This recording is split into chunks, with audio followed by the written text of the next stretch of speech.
Let's okay, let's get started. Welcome everyone to today's webinar, Healing After Pregnancy Loss, Reconnecting Through Grief and Love.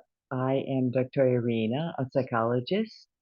I'm practicing in Houston. I'm also certified EFT therapist and prospective supervisor. And this is one of the series of webinars that I'm putting together on various reproductive topics. And my goal is to actually bring attention to, kind of like new way of approaching either postpartum issues, pregnancy loss, reproductive, various reproductive trauma.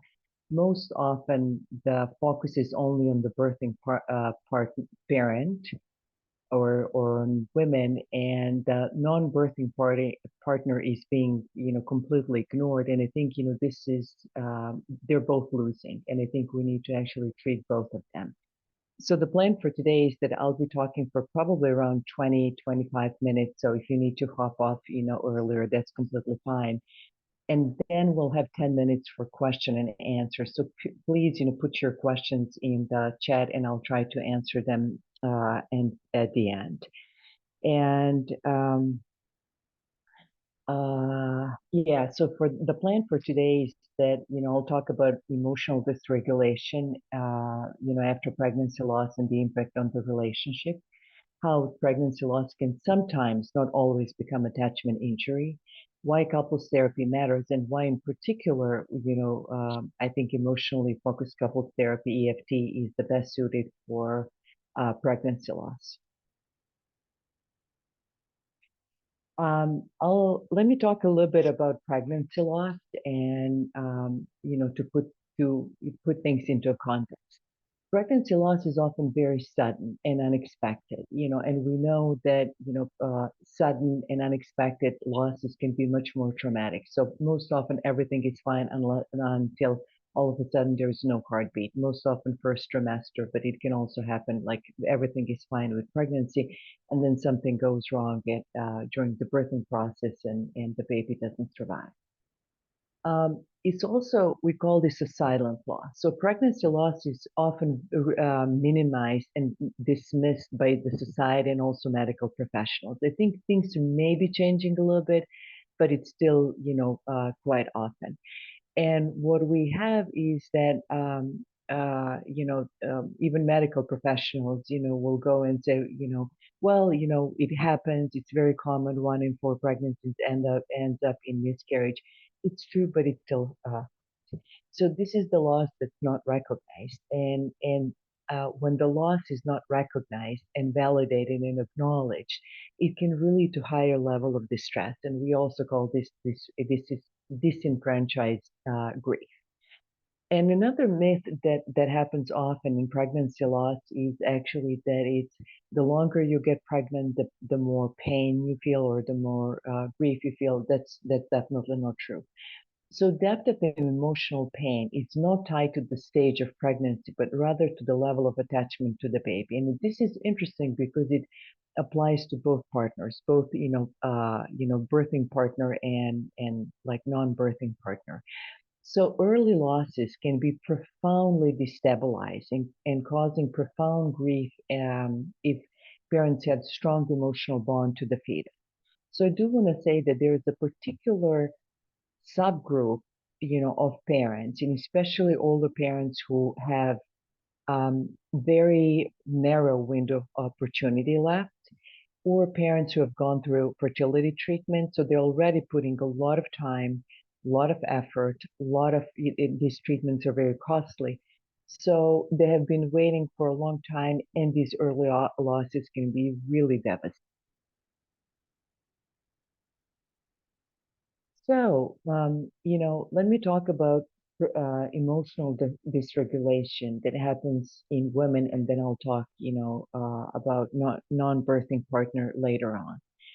Yeah, nervous system, in women is often flooded by emotions that are so difficult to manage. And most common signs of, emotional dysregulation for women are intrusive memories, flashbacks, difficulty sleeping, panic attacks, uncontrollable crying. guilt and shame that I did something. And after early miscarriage, the levels of depression, anxiety are really high, between 10 and 50%. And, also symptoms of PTSD are really high. And I have to say, 1 in 3 women actually first month after the pregnancy loss will experience PTSD symptoms. And I have to say, on a personal level, this is something that is still, and in awe with, how painful pregnancy loss, early pregnancy loss can be and destabilizing. And it's interesting that PTSD actually symptoms don't go away 3 months after the loss. They actually increase. They go up to 40%. Of course, after stillbirth, PTSD is very high. So 1 in 3 women will experience PTSD symptoms, and it lasts. It lasts for years. Like even 5, 18 years. After the loss. So this is the loss that keeps on giving, and it's profoundly destabilizing. And when women get pregnant, after the loss, they're going to be anxious next in the next pregnancy, very anxious and very worried about what's going to happen.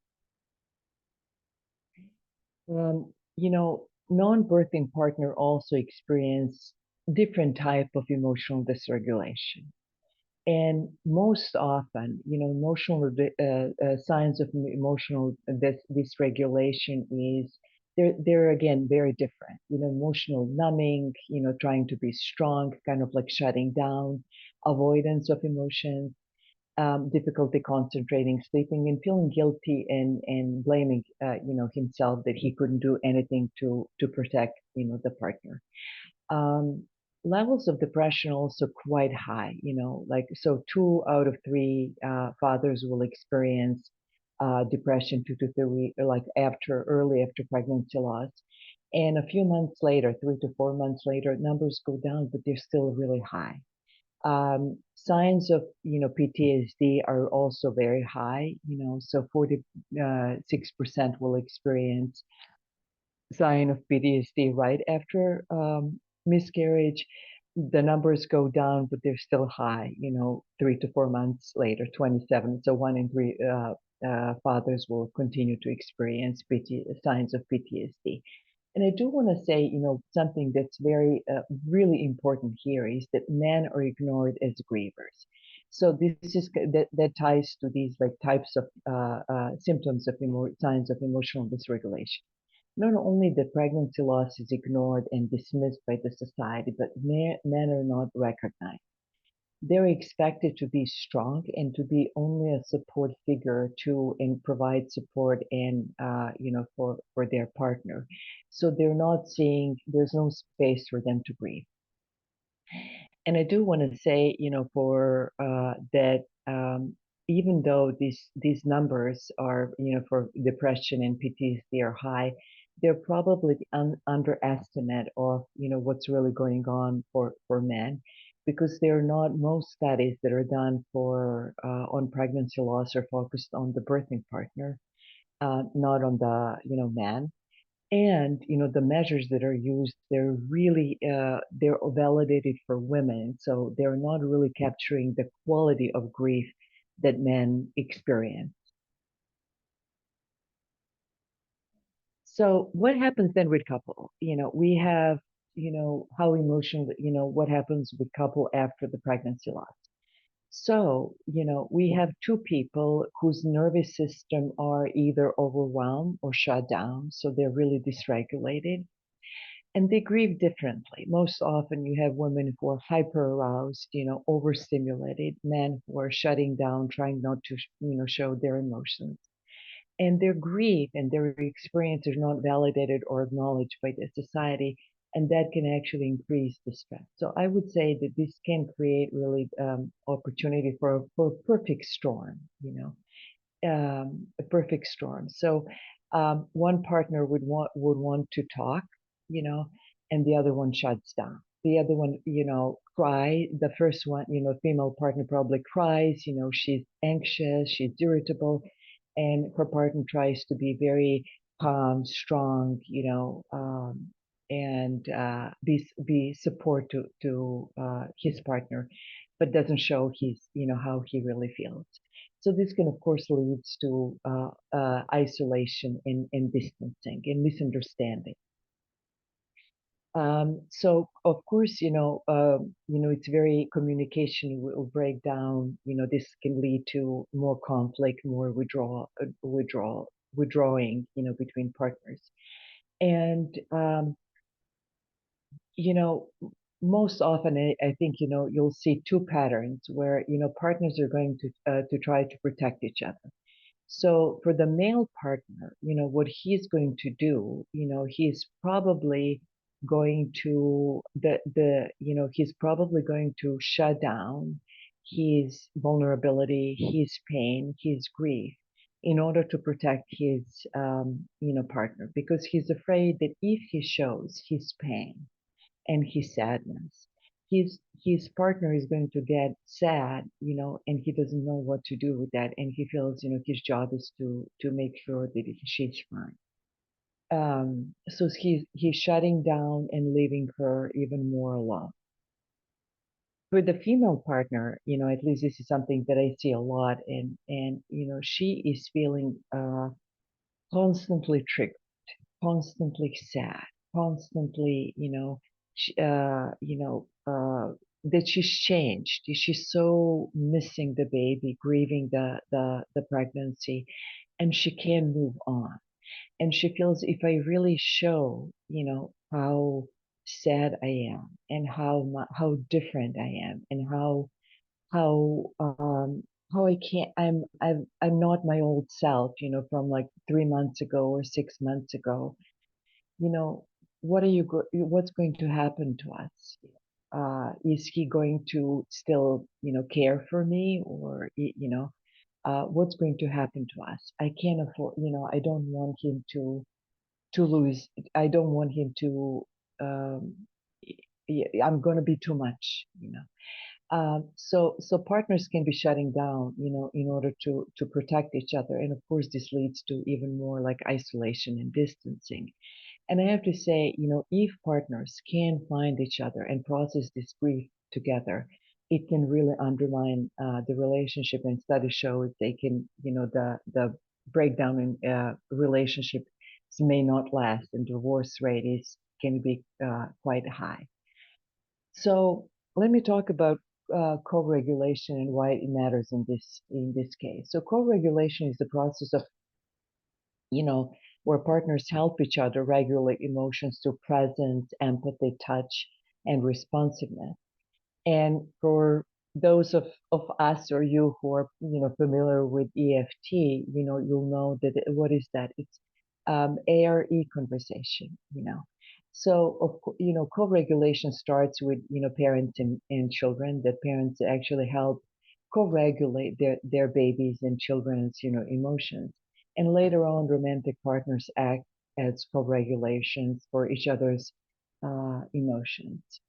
Um, and okay, so co-regulation versus self-regulation in grieving couples. Um, self-regulation will be actually partners trying to cope alone.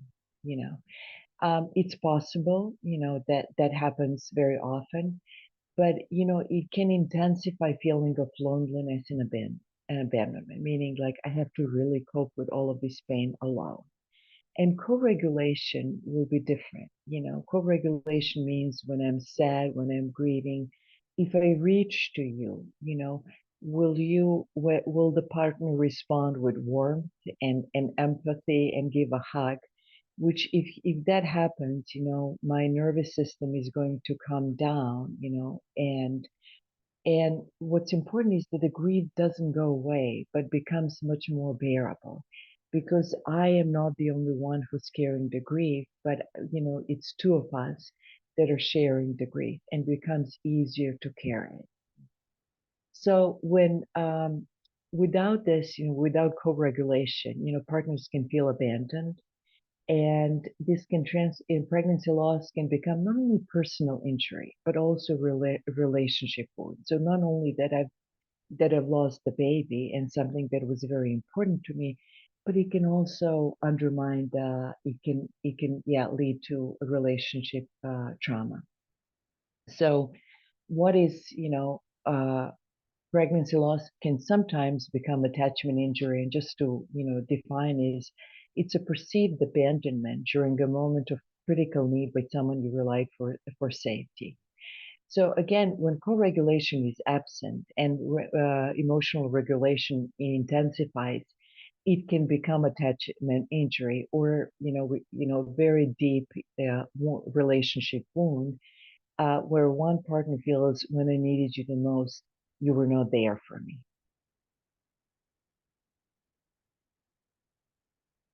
Um, so let me explain, how pregnancy loss can become attachment injury. And I really want to, say that not all the time pregnancy loss will become attachment injury, but it can, there are situations where it can very easily become attachment injury. So pregnancy loss is, and I think everything related to pregnancy, birth, pregnancy loss, is very vulnerable time for women. It's emotionally charged. They feel scared, out of control, and helpless, and they have to rely on you know physicians, other people, partners. And for pregnancy loss in particular, depends, how many, if there are medical complications, she can feel like, my baby's in danger. I may be losing my baby. Maybe I'm in danger. There are difficult, it become more complications. And I can't do anything to protect my baby. So, mom's attachment system is primed, and she's feeling helpless to do anything. She's feeling primed to, like, I need to do something to protect my baby, and I don't know what to do.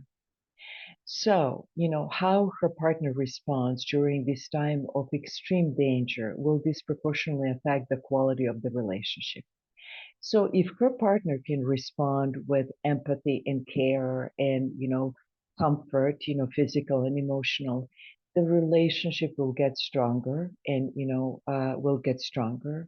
But if her partner brushes her off, walks away, leaving her alone and vulnerable in the moment of need, the relationship will change, from then on, a moment on, and it will become an emotional trauma.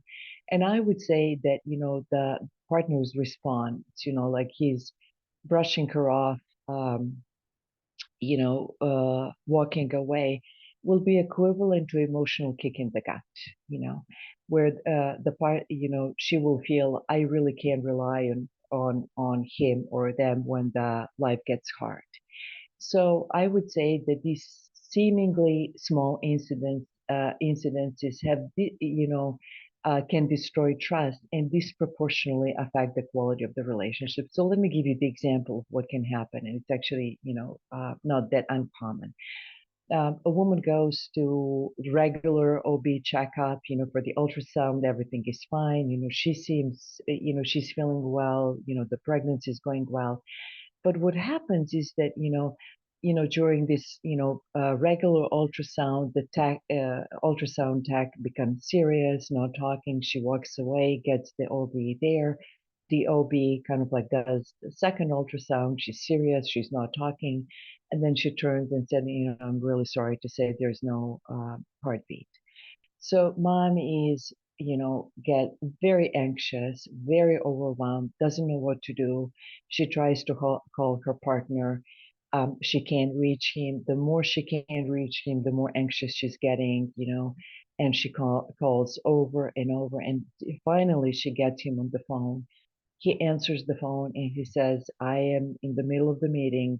I'm sorry, I can't talk. And he disconnects, leaving her panicked and alone. So if they don't talk or, process and repair this, this event afterwards, this can become an emotional attachment injury. But if they, if they process it, talk through, repair it, then it won't. And I do want to say again, it's a fairly small event, and to give, her partner benefit of the doubt, he may not be even aware, that what he did, really hurt his partner. And, he really might have been in a very difficult, position, and he probably was not, maybe, in a meeting where, he couldn't talk. But it still had a very profound effect. So, why do healing needs to happen as a couple? Because loss is shared, so healing should be too. You know, baby's not only the loss for the mom. It's true that she carried the baby and carried the pregnancy.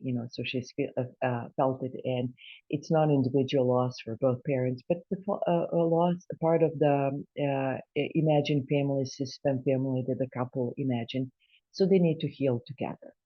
And, if we see couples together, it provides the opportunity for co-regulation. And EFT studies show that, caring relationship can really reduce feelings of both emotional and physical pain and calm the nervous system. This study by Cohn, by holding a hand. And healing, doesn't happen in isolation. It happens in connection. We heal by being seen, by being held, by emotionally responded to, especially by the person who cares, person who matters the most. And I would say this is the pain is too big to carry, by yourself. So, what is the evidence that we have, for couples therapy? There are very few studies, but one of the actually short-term study done by Swanson is that, couples who are seen together, receive counseling together, show great improvement, resolution of grief, and reduced depressive symptoms. So really treating partners together supports recovery both for women and men. Why emotionally focused therapy? I Because it's proven to work with trauma. The research shows that it's very effective for various types of trauma, various types of couples, that improves relationship satisfaction, reduce trauma symptoms, it reduces depressive symptoms, in couples. And why EFT for reproductive trauma? Because it has shown it's working. Not necessarily for infertility related trauma, which is actually very similar, but it's also very it overlaps often. Pregnancy loss and fertility, go together. And it has shown to be very effective in improving marital satisfaction in couples who are dealing with infertility, and also, it was so interesting. It's more effective in reducing depression, than medication, and of course improves closeness and sexual satisfaction in couples.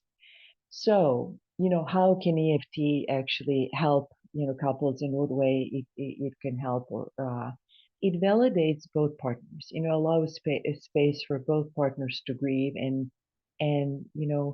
validates that they're exactly where they need to be. They both grieve, exactly how they need to grieve. They're different, and it's, you know, uh, fine that they have different, grieving styles, and different pace in grieving, and allows space for these different, grieving styles, and goes underneath conflict and distancing, underneath the behavior, and really taps into, deeper emotions, that fuel conflict and distancing. So, we can go underneath the blame of you and irritability of you don't care, you didn't care about the baby, you've moved on, quickly, to really more vulnerable part where, like, I'm scared, you've moved on, and I'm stuck, I'm still grieving, I can really,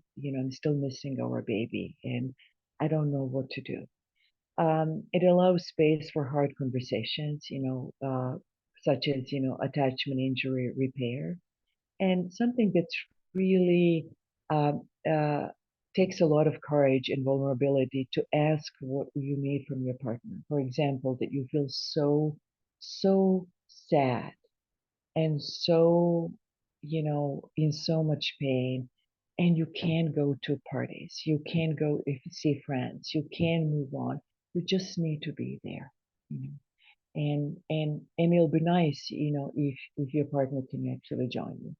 And of course, it provides opportunity for partners to reconnect through shared grief, and of course, provide space for emotional and by providing emotional closeness and intimacy will increase sexual satisfaction. So let me kind of like go over like the couple that uh, an example, couple, Sarah and Jason, who lost their baby in the second trimester, very sudden, unexpected, birth, a lot of medical complications.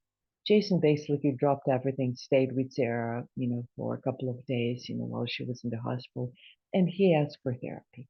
And in therapy, he didn't talk about his experiences at all because he was so focused on Sarah. And he talked about how much he was not only missing their baby, and how what he imagined doing with his son, but how scared he was about Sarah, and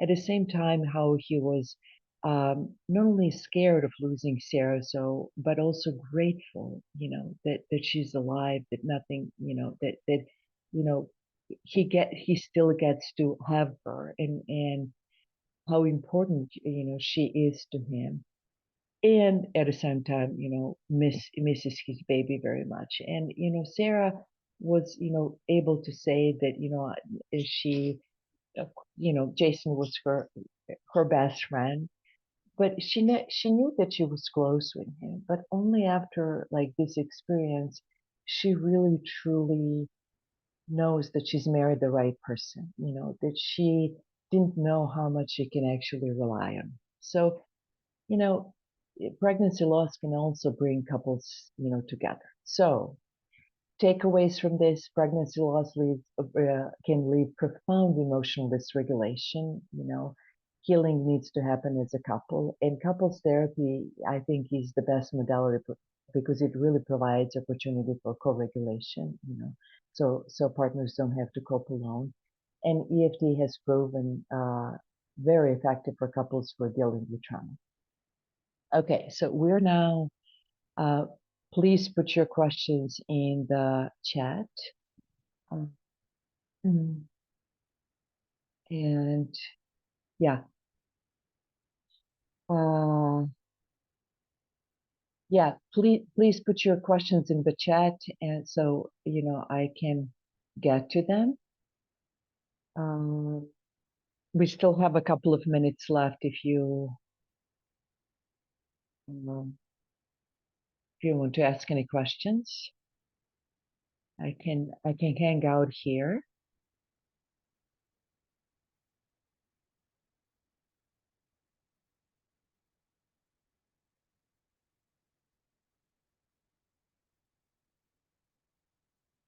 Yeah, I have the chat open, but if there's nothing, yeah, I'll still stay here and wait for your questions. But if you want to get in touch, if you have, something comes to mind, please feel free to email me. This is my contact information. And I definitely plan on working on more webinars on, other reproductive issues. Um,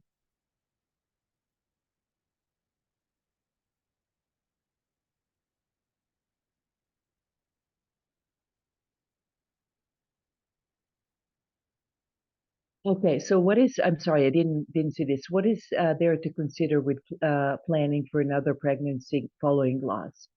Um, that's a really good question. Thank you, Amy. I would say, starting up the conversation in either before the couple gets pregnant, kind of like reviewing what was difficult and preparing them that it's completely normalizing and validating that it's completely normal, and that they are going to be anxious, that's understand that makes sense. So it's not about being anxious, but can they manage anxiety and planning with the couple. I mean, ideally, this is the couple, that if you're working with mom alone, who would be there to that you can getting her support, and also like finding an OB who is going to be very understanding of her anxiety, and that who is going to be willing to see her more often. I think if you're working with a couple, I think normalizing it for the man that anxiety is going to be completely normal, that there's nothing wrong with that, and especially educating. I think her partner, about him being there for her, and that doesn't mean that anything is wrong. That means that she's um, that anxiety is normal and expected. I hope this answers your question, Amy. Yeah, thank you for asking this question. I can still hang out for a few more minutes if you want. If you have any other questions.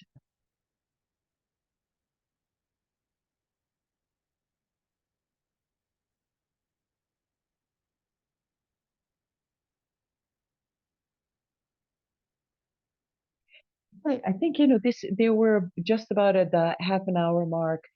Thank you all for attending. I really appreciate you coming, and I appreciate your interest in this topic.